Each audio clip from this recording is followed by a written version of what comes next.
Moat on the volley, and the corner. What a start for West Bromwich Albion. Unbelievable!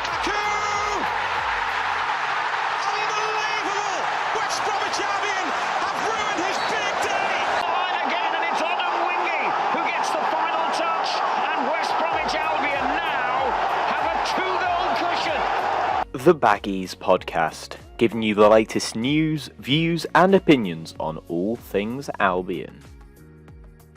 Hello and welcome back to the Baggies Podcast, where of course we're giving you all the latest news, views and opinions on all things Albion. We're back again today with another episode. We'll be talking about the past week of West Bromwich Albion action, of course, a 2-0 defeat at Preston and a 2-0 defeat against Millwall as well to boot.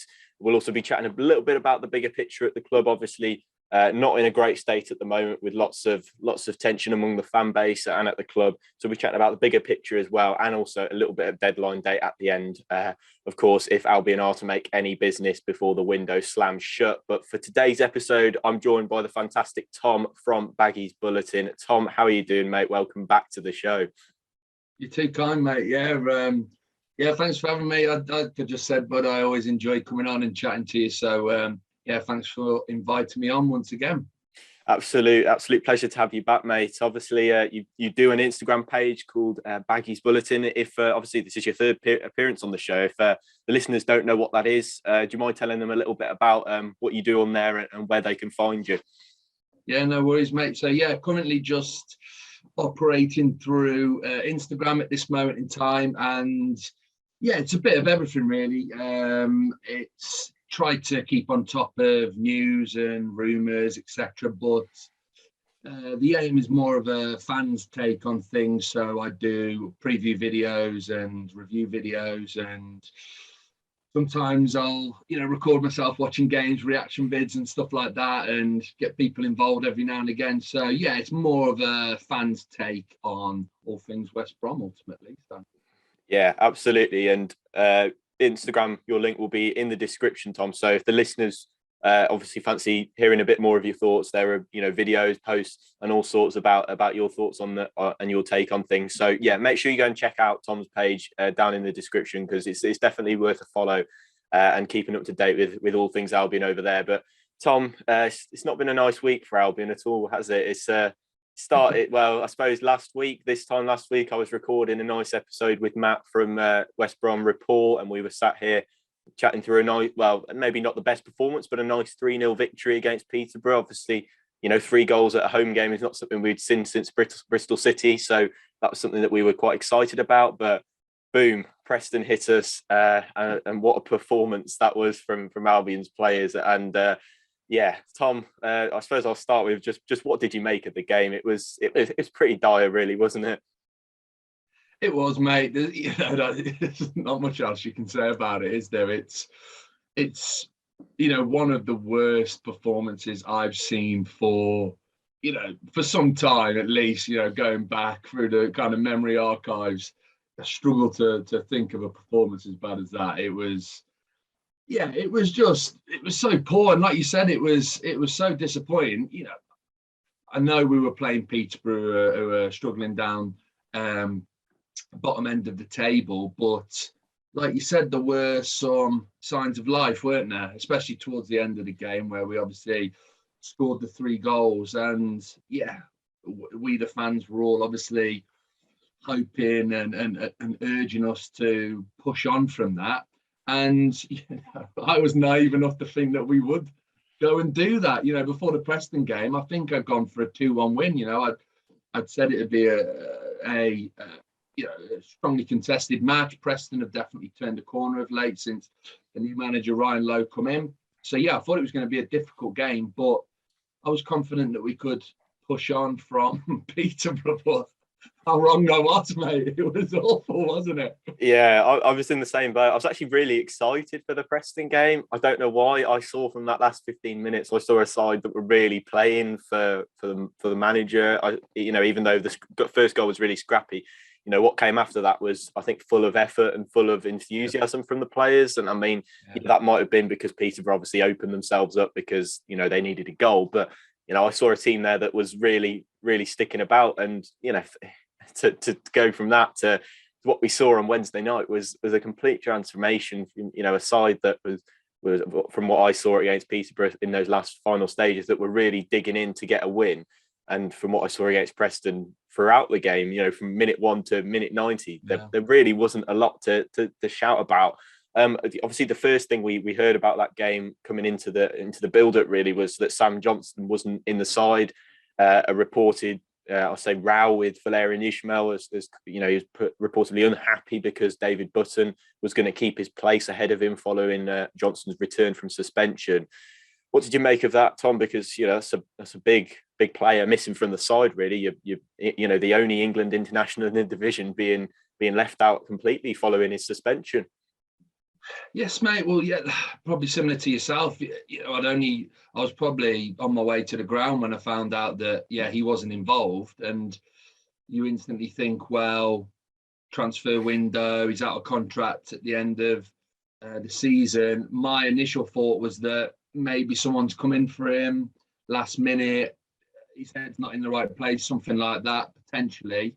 But then obviously it turned out that Johnstone ultimately wasn't happy at the fact he wasn't brought straight back into the team.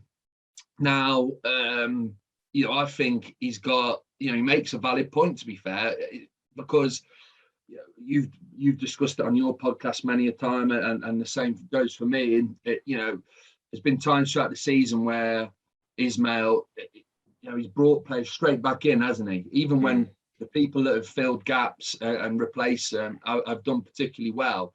And I think that was the point Johnstone was making, was, hold on a minute, you've had no problem bringing the likes of Livermore, for example, or Bartley, or these kind of guys straight back in after suspension or after injury. Why haven't you done the same with me? And I think he makes a valid point, to be fair. And it sounds like they've had a bit of a Barney, which has ultimately led to Johnstone not being involved in the Preston game or the Millwall game. So it's concerning. It's concerning that obviously, one, it's happened, it's taken place. They've had a row, and then two, that it's obviously been leaked, and that the fans have all ultimately found out about what went on as well. So not good, really, is it? Yeah, I think a lot of the fans are probably siding with Johnstone. I mean, immediately my thoughts were, he's obviously disrespected Ismaël. He's obviously when we just saw the headline of Johnstone's been left out the side, you thought he's obviously said something that perhaps he shouldn't.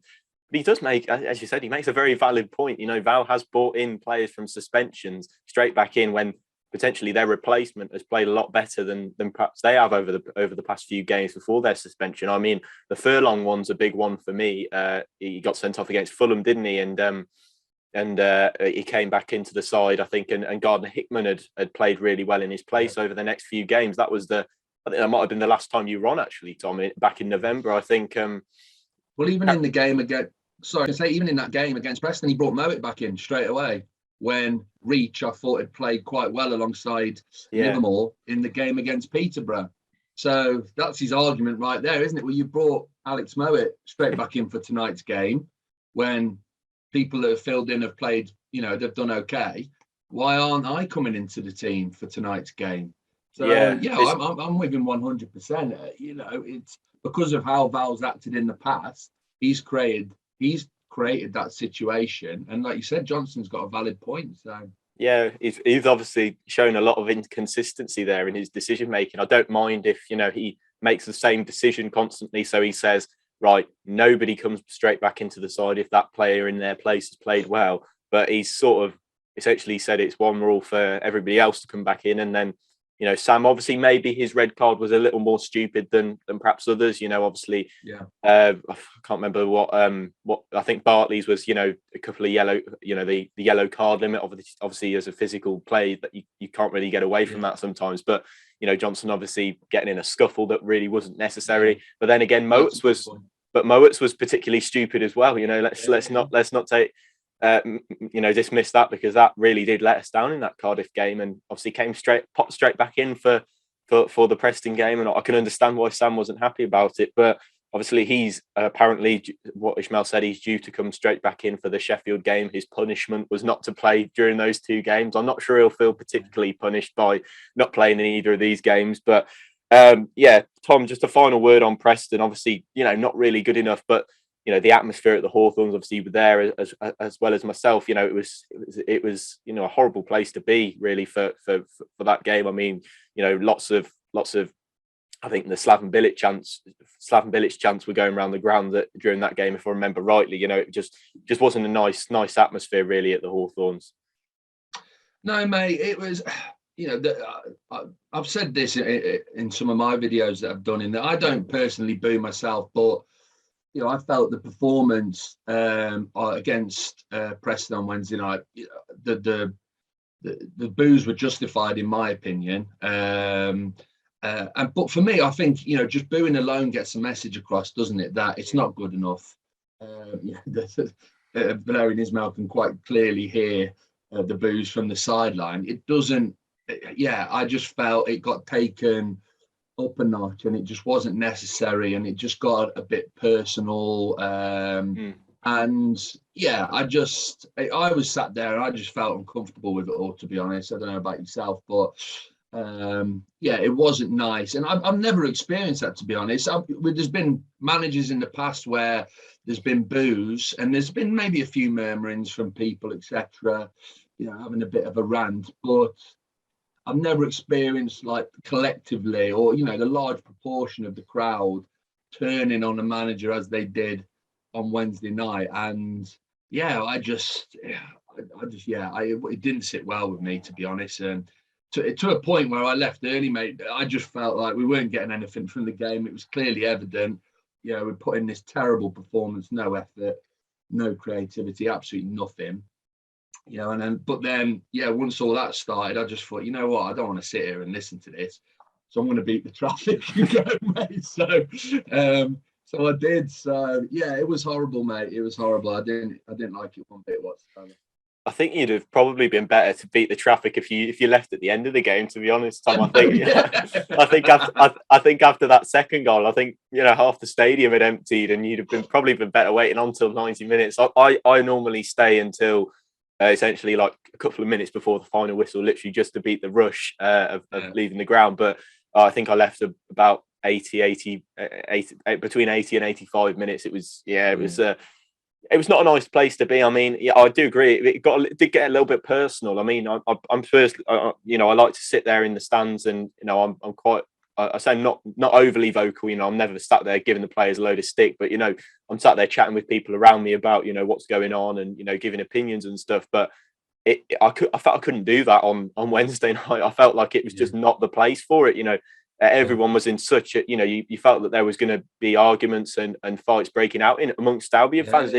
So I literally just sat there and I sort of stared in disbelief at what I was really seeing. I don't think I spoke for the last half an hour of the game. It was honestly, it was just not a nice place to be at the Hawthorns on Wednesday night, and it was just not the place you wanted to be, really. I mean, obviously moving on from Preston, it doesn't get much better, but chat a little bit about a couple of ingoings and outgoings at the Hawthorns. Obviously, Andy Carroll came in on Friday morning, which was, I'd say, a mixed reaction from Albion fans. I will admit, when I first saw it, I literally I was at work at the time, and I just put my head in my hands and I thought, oh my God, I just knew this was going to happen. I knew Andy Carroll would end up at West Brom at some point.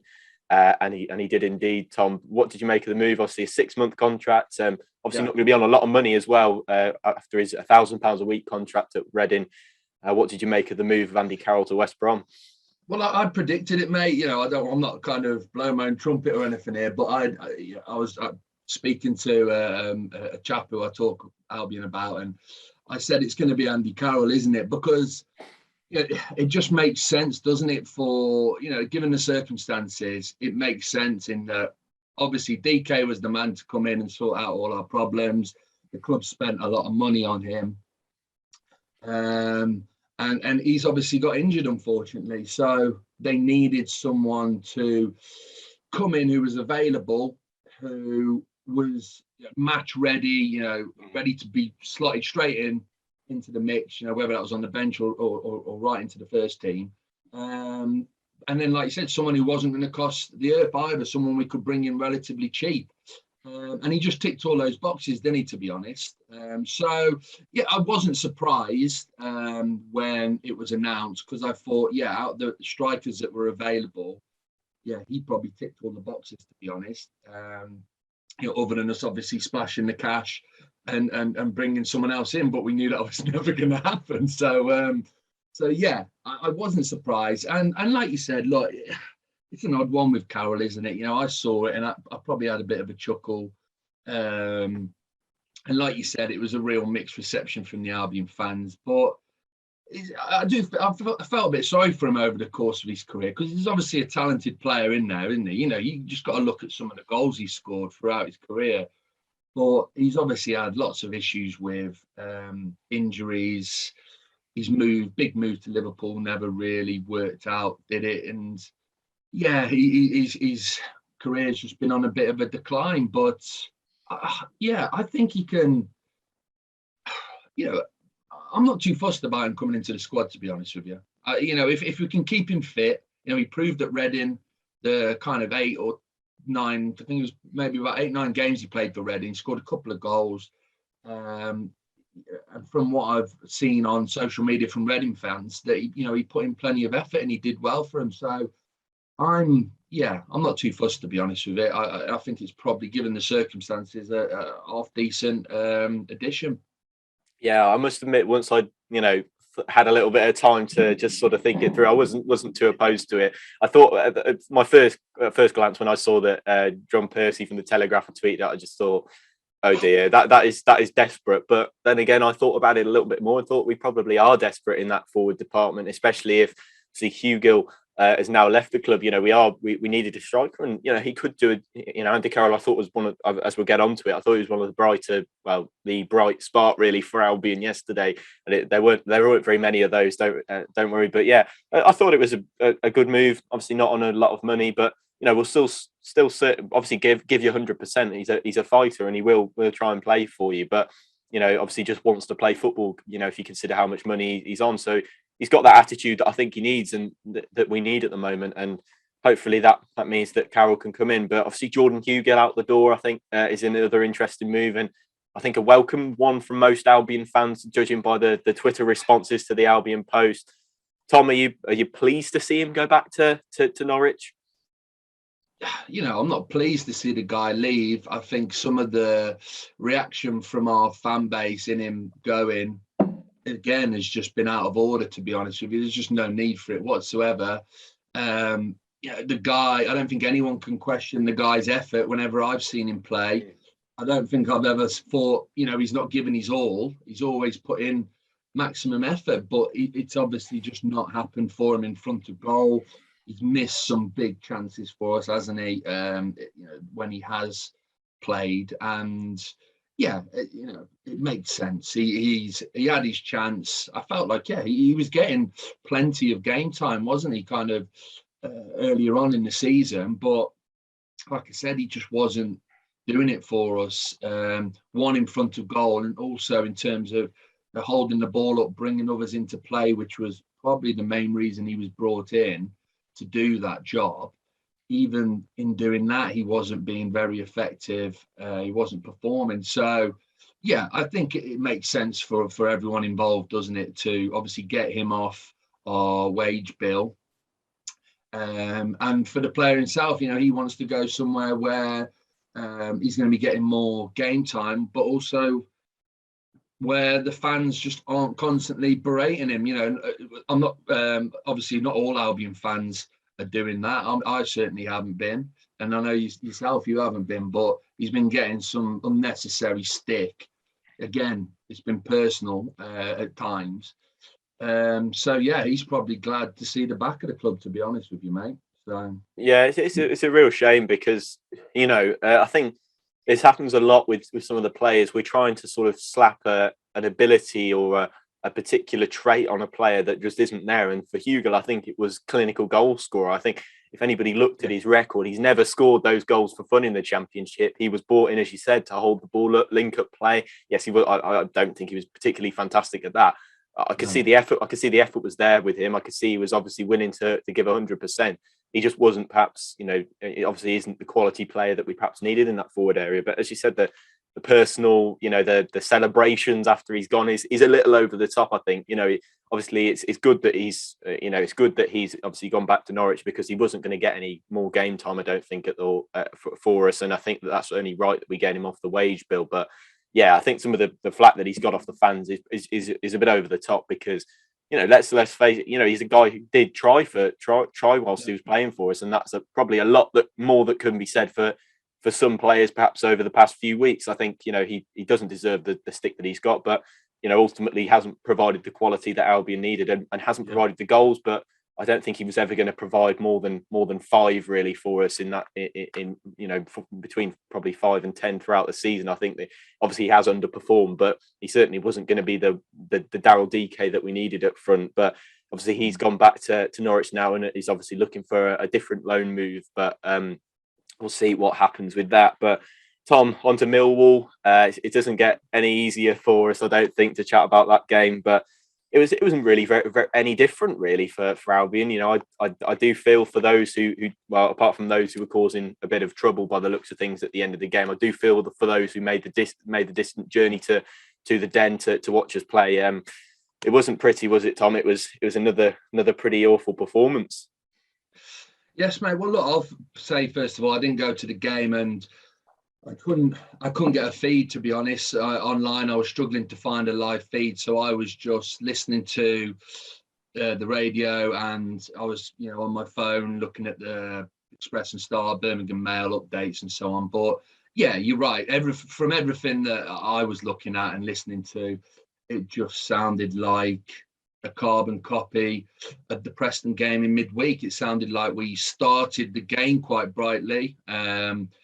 Carved out a couple of opportunities early on, but it quickly faded, and yeah, we just reverted back to the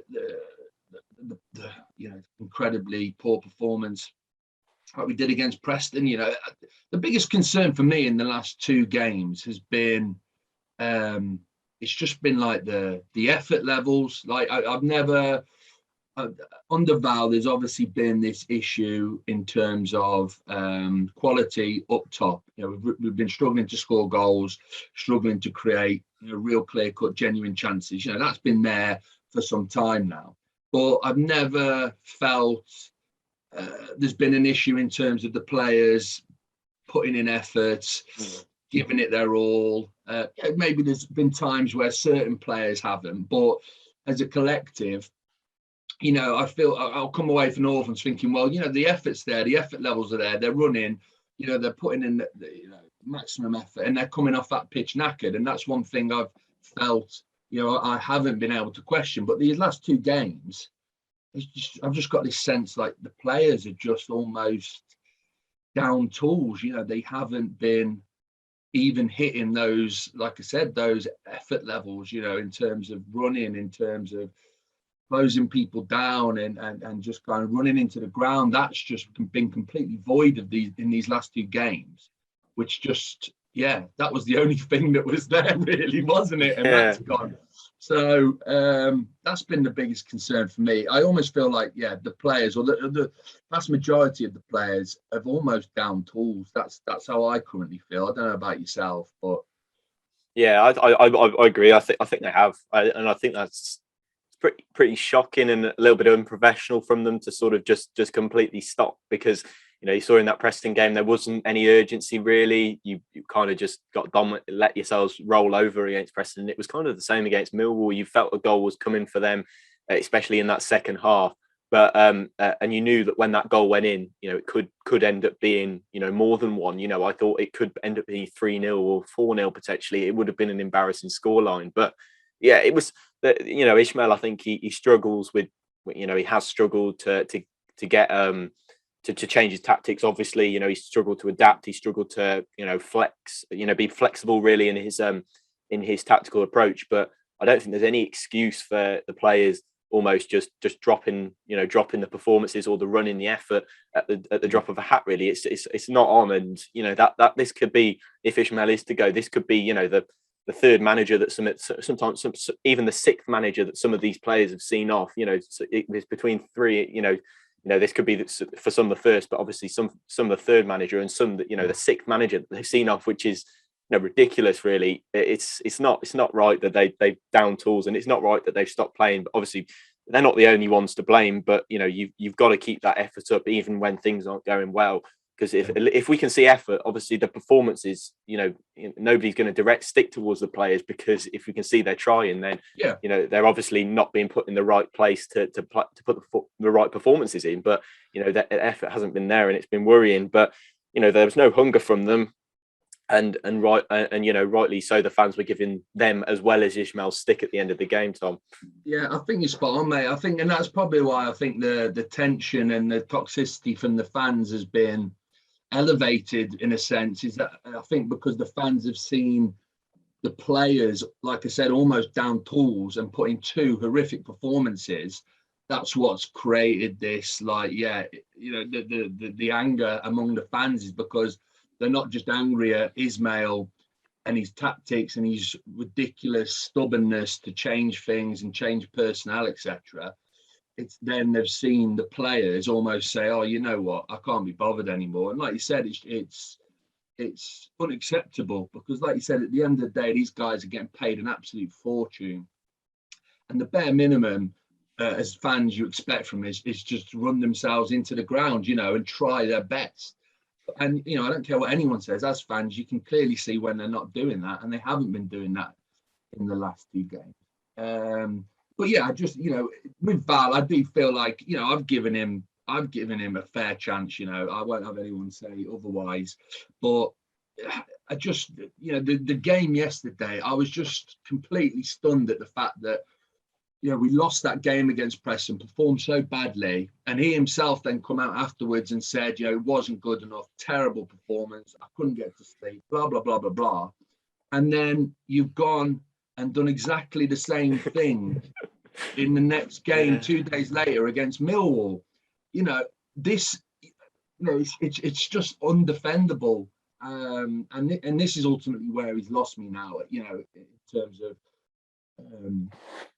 supporting him and getting behind him, because, there's just no excuse for that, in my opinion. You can't defend it. Yeah. And like we're talking about these players that, the ones that are clearly down tools, aren't into the approach, the system, don't really want to be playing for that. Well, why does he keep playing these guys? He must see it as well. I was talking to someone last night saying, well, even in the circumstances right now, if he was to drop these guys and just give some of the youngsters a chance, or some of the guys that have been sat on the bench, the fans would have more respect for him for dropping those said and bringing some of these guys in and giving them a chance. Even if the result didn't go our way, at least he's given someone else a chance. And I'm 100% confident that these youngsters would, at the very least, would run themselves into the ground for the club and put in maximum effort. So yeah, it's just a mess, mate. A mess. Yeah, it's ridiculous, really. It's like, you're a manager, in any walk of life, and you can see that, you're in, the people that you're managing aren't doing aren't playing for you. They're not doing the things you want, and you just keep doing the same thing with them. It's like, if you I'm not going to out any of the players necessarily for their effort, because I think as a collective they've all been pretty shambolic. But if you think that's that if you look at the midfield, you go, oh, if those two aren't playing for me, why am I carrying on playing them? Because if they're not going to give me if they don't like, if they're not liking the manager, if you're Ishmael, you're saying these players don't like me. Why am I still playing them? Why am I still giving them almost the airtime to keep going and keep almost running me towards the sack? Really, it's just balmy, to be honest. It's bizarre. Yeah, like yourself, I've tried. I remember we were on the on this podcast about 2.5 months ago now, saying we need to give them a chance. Let's all calm down a little bit, because I don't think we'd we'd really been playing that badly at those points. I think we were just unlucky in a lot of those games, but. We were sat here saying, give him a chance, give him a go, and let him come round. But I think he's probably walked past his, what what Albion fans have expected of him. We're very close to dropping out the playoffs, and the performances over the past 2 games tell me that, if he's not going to change anything between that Preston and that Millwall game, there seriously is something wrong with what his approach to the games. Because if I had that performance against Preston, I would have them in straight the next morning, and I'd be teaching them something different. I'd be teaching them how to play a different way. He either doesn't know how to do that, or he really doesn't want to do that. And if that's the difference between him keeping his job and him not keeping his job, then maybe he does have to go. Because if he's not going to adapt, then between those 2 games of all performances, as you said, some of the worst performances you've seen, potentially in our lot, certainly in my lifetime, that's probably one of the worst performances I've ever seen. The Preston and the Millwall game, I think, was slightly better. I think we at least started with a bit of an intent, but faded out as soon as we realised that this was going to be a tough ask. Really, I don't know what we were expecting for Millwall to go and roll over at home, but again, the fans in the stand, Tom, causing a lot of a few issues after the game and during the game. I don't know if you heard, Tom, there was flares and chairs thrown on the pitch throughout the game. It was ugly scenes, I think, really, for Albion fans yet again. Yeah, mate, it's again, I've got no qualms saying it's there's no excuse for it, to be honest. Jeff Stelling, I don't know if you saw the clip of Jeff Stelling on Sky Sports News. I think it was Michael Dawson was covering the game, and he reported what was going on, that flares were being thrown on the pitch, chairs were getting thrown onto the pitch and getting ripped out and stuff. And I think Jeff Stelling hit the nail on the head and said, if you can't accept losing football games as a football fan, then you shouldn't be a football fan. And, I agree with that, in that, like we said earlier on in the video, boo, by all means, boo and show your, how you're feeling, put that across to the fans by all means, put that across to the players and the manager by all means, in the form of booing, but what is that ultimately achieving? Ultimately, what that does is it gives all the West Brom fans a bad name, because that's how people look at it. The vast majority of fans who went to the game yesterday were behaving and they were being sensible. They were probably booing and showing how disappointed they were at the performance, but they weren't ripping chairs off and causing issues with the police. It's just completely unnecessary. It just, it's not good for West Brom fan base as a whole. And I feel sorry. There was probably children there at the game who've gone with parents and stuff. I'd hate to have gone along and have one of my lads come along with me and see stuff like that. Undoubtedly they'd get scared, and so absolutely completely out of order, mate. Don't condone it whatsoever. Yeah, we don't. We if you just said Albion fans would be the ones ripping out chairs against, in a game against Millwall, you'd laughed in their face, really. I mean, we've gone to Millwall and we've caused the most trouble out of ourselves. Highlight zone, mate. What world are we living in? It's like it's completely reversed. MCU internal multiverse or something, isn't it? I mean, it's just balmy. I mean, it shouldn't be doing that. It shouldn't have to. I mean, it's whatever.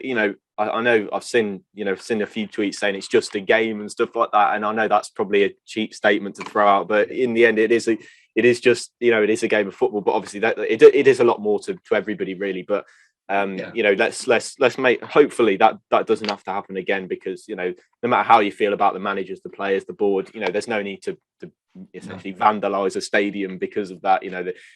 Boo, as you said. I'm not personally a person who likes to boo or shout at the players, give them stick, but there's no need for boo by all means, but no need to really cause that sort of trouble during and after the game.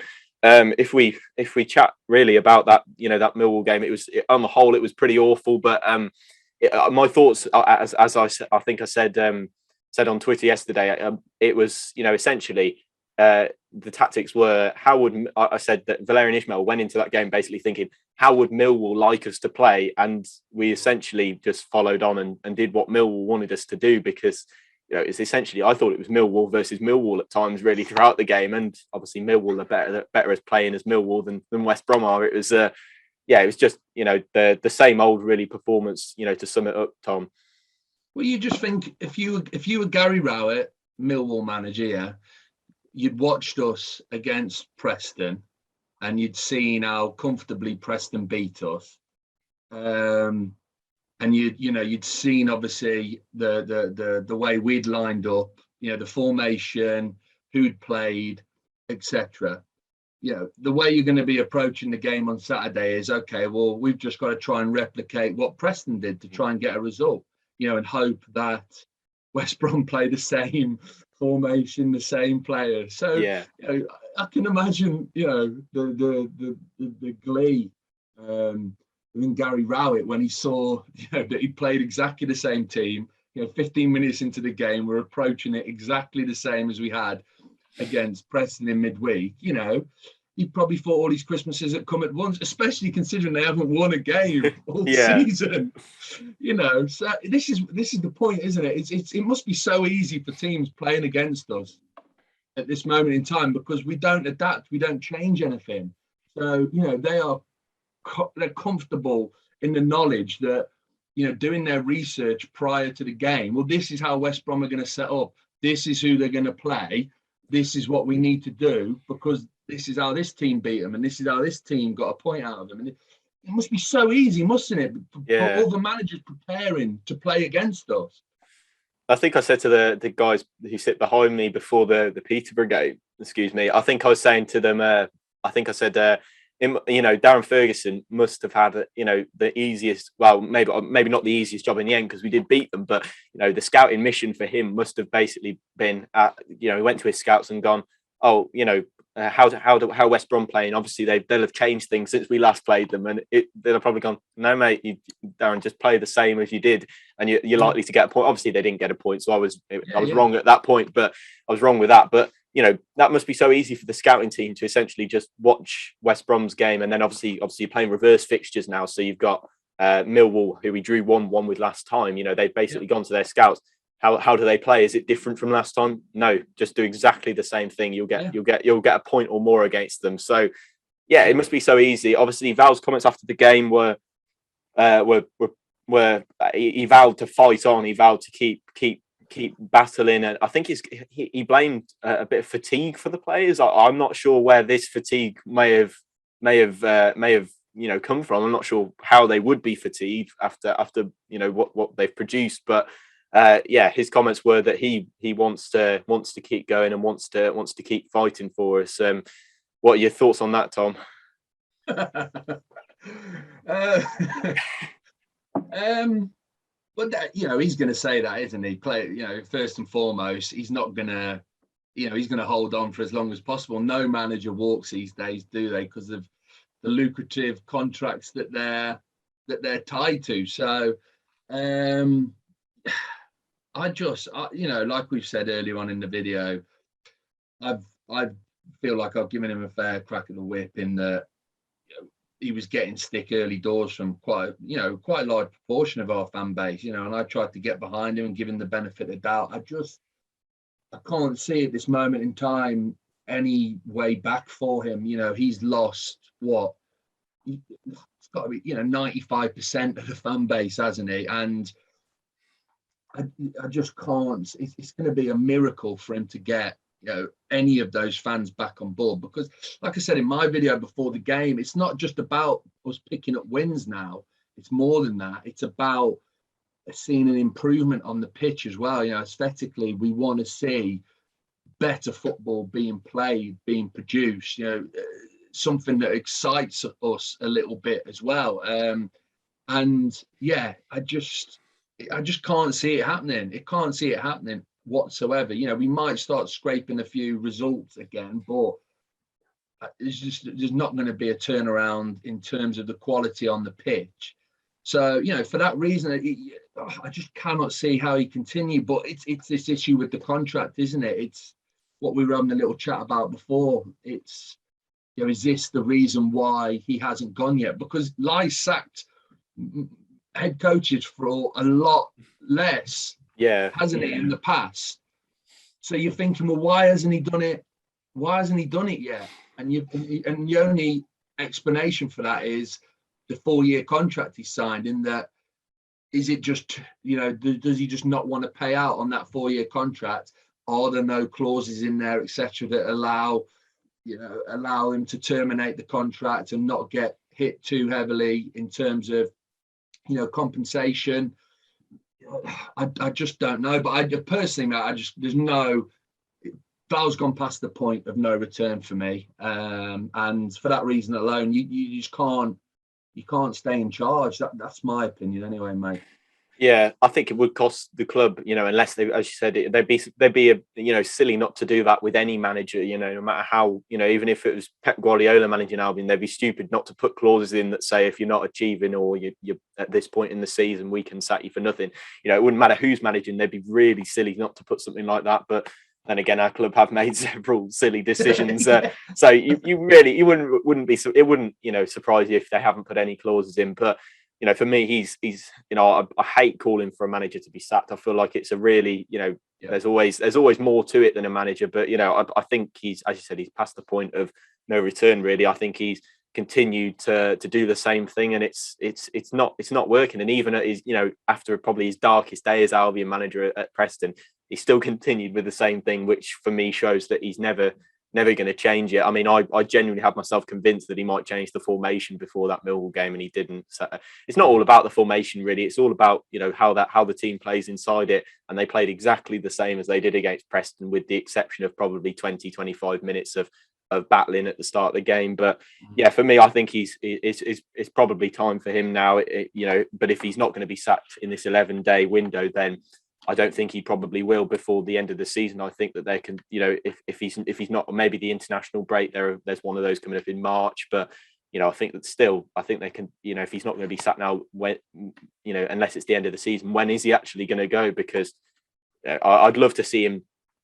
Maybe I wouldn't. Maybe if the performance was better, I'd love to see somebody take apart the squad at the end of the season and really have a go with them. But I don't think Ismail is the man to do that. I don't think he's the guy, coaching wise to take any Albion group of players forward. Maybe if he had his own players, maybe if he had a more willing bunch to help him out with over these past few games, it might have been a bit better. But I seriously don't think that he's the guy to produce a long-term vision for the club. I think that things have got too toxic among the fan base. I think it's not a nice place to be for fans, for the players, for him. I think it's obviously, as you said, getting quite personal with him. So for his own good, really, obviously I don't expect him to walk away, but I think he's probably not the right man to take us forward. And it's unfortunate, and I wouldn't be surprised if they do sack him, but I wouldn't also be surprised if they end up keeping him, because the amount of money that's going to probably cost if they haven't inserted those clauses, as we said, is going to be astronomical. But Tom, it's a difficult decision. It's probably, if he does go, Tom, I remember seeing a post of yours actually that, with some managers that could come in, that it's not a pretty bunch really to select from, is it? No, this is the next thing, isn't it? It's I can't see if they were to get rid of Ismail, I can't see the club going for a head coach manager who's in a position, because obviously they'd have to pay compensation again to get them from the club, from out of that club. Sorry. So, and also, it's a much harder process, isn't it? And the club will obviously want to bring someone in as fast as possible. So they'd be looking at those people that are currently out of work. And like you said, I put a post up a few weeks back when the Val out had really intensified, saying, well, yeah, but who is out there that is going to get the fans on board more than anything, isn't it? That's the important thing here. Who's out there that could come in and not only improve things on the pitch, but also get the fans on board? Because that's the biggest thing here, is that the fan base. We get rid of Ismail, but then if the club were to go for someone like someone a bit underwhelming, shall we say, like, I don't know, Steve Bruce perhaps, or just trying to think who else, Alex Neil, someone like this, who have got, they've got experience, they've had successes, but they've had failures. If we were to bring someone like that in, I can just already see how our fan base would react. It'd just be completely negative from the off. But, I personally just feel, and I haven't got an answer, a name for you, but what is needed, in my opinion, is if I was to go, someone to come in who almost like a bit of a authoritarian figure, like almost like someone like Sam Allardyce, someone who's got plenty of experience and isn't afraid to come in and say, well, you're not good enough, you're not good enough, not good enough, I'm dropping you. Give the squad a proper kick up the arse and say, you've been slacking here. Pretty much what he did when he come in, Allardyce came in after Bilic, in that, he quickly realised that even though we had some talented players, they weren't performing well enough in terms of fitness levels, in terms of effort levels on match day. And, he quickly realised there was, slackers within the squad almost. And he obviously brought all his own players in to try and improve things. And that's what's needed here. Again, someone of similar stature to come in and say, I'm not having this. I'm in charge. I'm calling the shots. This is how it is. To just, like I said, just give him a kick up the backside almost. But I don't know who that person is. Yeah, I mean, I'd love Big Sam to come back. He won't, because obviously he turned us down really at the end of that season. I was reading some stuff on Twitter that apparently he turned us down because he was getting on, and he's getting a bit old, and he would have loved to have sat down and tore apart the squad and made his own squad, because he said apparently he had a chat with Ishmael before Ishmael, just at the start of Ishmael's career, and said, you watch out for these players, because at times you need to be wise with them, because at some point they will try and throw you under that bus. And he said he'd have loved to have taken the squad apart, and I think that's what it needs. But ideally, you need to do that not with. As we're recording this, it's 1 day left of the transfer window. When this will be out, it'll be on deadline day. So ideally, you need a transfer window, preferably not the January one, of course. You need a summer one. And we were kind of hoping Ishmael might do that with these players at the start of the summer, but essentially he's just kept the same players, but just playing them a bit differently. Yeah, there's not appetising options out there, really, is there, Tom? I've just got your post up, actually, and I think there's some in there that I just can't imagine the reaction that if Albion fans saw these managers as our new head coach. Obviously there are people like as you said in the comments, in the caption, sorry, there's Nuno, there's Rafa Benitez, there's Solskjaer, there's Daniel Farke. There's lots of managers that would probably be good, but would they want to come without a transfer window and knowing the issues of that previous managers have had the squad? Probably not. Well, definitely not really for some of them. It's just not a good situation to be in. And you'd love a manager to come like Big Sam did and essentially just bring in his own players and just make everything, make a different side out of this lot. But I seriously don't think there's time for that to happen now. It's either, you bring in a manager who can work with the players that he's got, and then you wait out to the summer window, or you just keep Ishmael. And, it's a horrible situation. Yeah. Sorry, mate. Go on. No, carry on, mate. I was just gonna. I was just saying, here it is, mate, and this is where the board need to be held responsible as well. They have because it's like you said, what was needed really was a big turnover of playing staff at the start of the season, and that never happened. They didn't give Val the backing which was necessary, and like you said, now with all this happening at the end of the January transfer window, there's obviously no chance for someone to come in and even bring 2 or 3 of their own guys in to try and improve things. If Val was to go, whoever comes in is ultimately working with what we've got now. But I still feel like that is what needs to be done ultimately, because like I said, I just think Val, past the point of no return, completely lost the fan base. I'll get absolute pelters for it. I honestly would. But, I think someone like Steve Bruce, I honestly do. I'd at this moment in time, him to come in with his experience, he is a bit of an Allardyce type character, isn't he?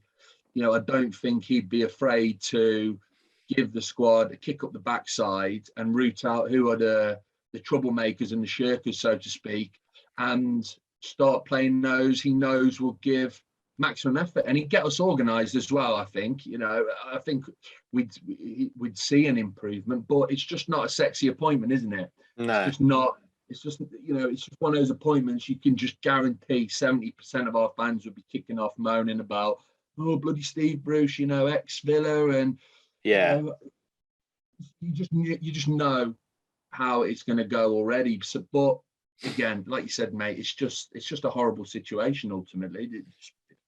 Yeah, I think people do forget, really. Steve Bruce, I wouldn't really be overly joyed, but people do forget, from that Newcastle spell, that obviously his reputation is a little bit tarnished after that.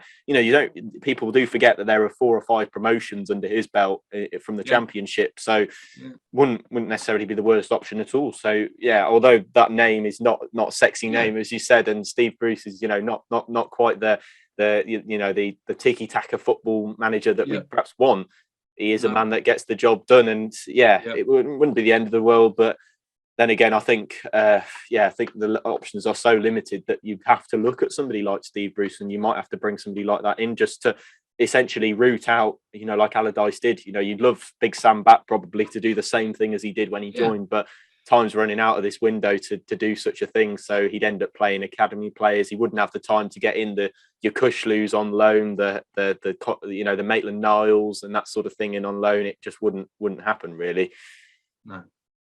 The way this club operates currently, mate, it's impossible for a head coach to come in and have a long-term vision and then be given the resource from our a net board ultimately to bring that vision forward, in terms of building a squad to their liking.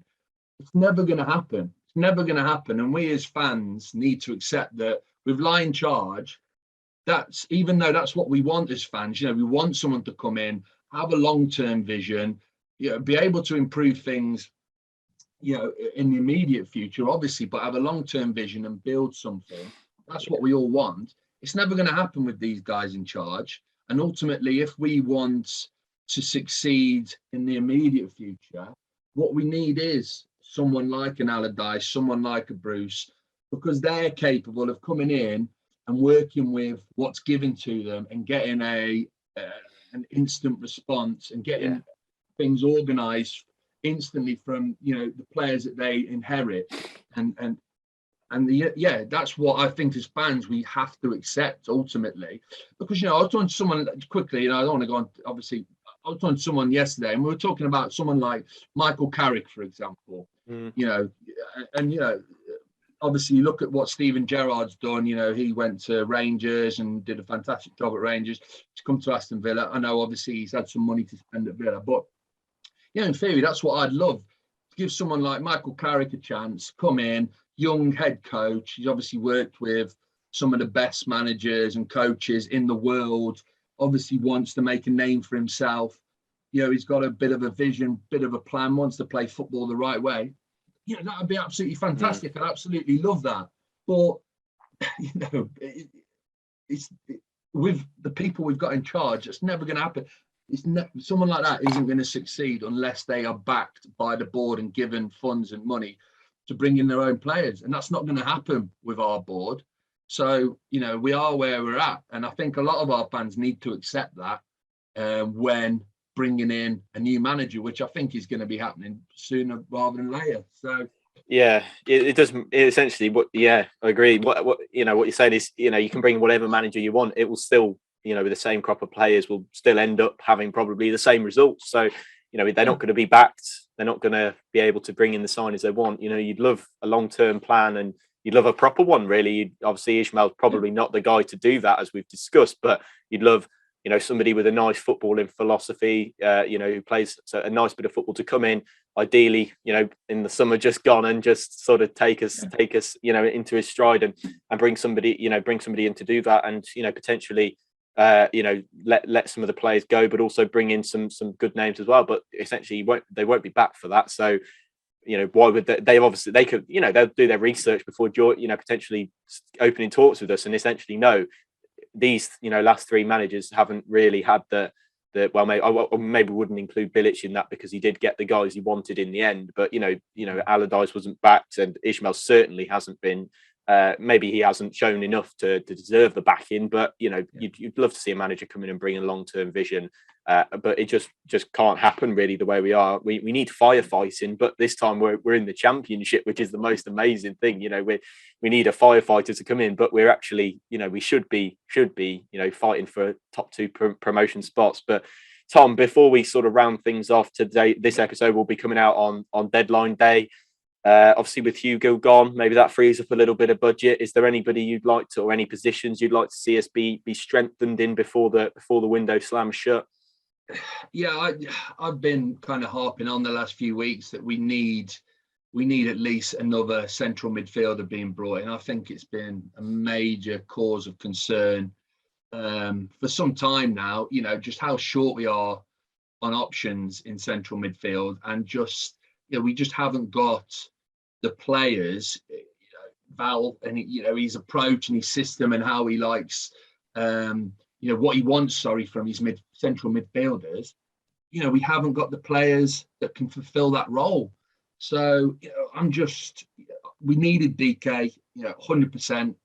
That was priority number one. Bringing in that number 9, we were desperate for it. But in my opinion, what we're equally desperate for as well is a central midfielder who offers some creativity, box to box, offers some creativity and is has a bit of a goal threat themselves as well, because we just haven't got that at this moment in time. Alex Mowat is probably the closest thing we have to that, but his form has just tailed off, rapidly of late, and there's been a big cause for concern. So I'm just praying and hoping that we bring in another central midfielder, but I am not confident of it happening whatsoever now, mate. Given the circumstances, I just don't think it's going to happen, to be honest, pal. I don't think we're going to do any business tomorrow. I'm praying, I'm hoping that I'm wrong and we do bring in a midfielder, but I just can't see it. I'll be so surprised if we do. I'll be shocked, to be honest.